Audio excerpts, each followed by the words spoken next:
So tell us what a scope of work is, because that's what we need to loan them money on the rehab. We can't loan anybody money on a rehab without scope of work, and we don't know how much to give them in draw. So for a scope of work, what does that look like? Yeah, so what a scope of work looks like is a very generalized list of items that are being done to the property. For example, you could say something like flooring, interior paint, exterior paint, roof, new HVAC.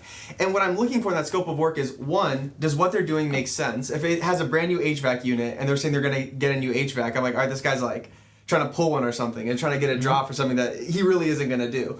The second thing that we require on that scope of work is that each item is correlated to a price. Now, why do we do that? Well, it's really simple. Imagine someone said, all right, new HVAC, 25 grand for a 1,200 square foot house. You'd be like, okay, there's not an HVAC in the world that costs $25,000 for a 1,200 square foot house. So we're making sure that where they're gonna spend their money makes sense and it checks out. Once we have the itemized scope of work, what it also allows us to do is when they request a draw from us, we can say, what did you complete?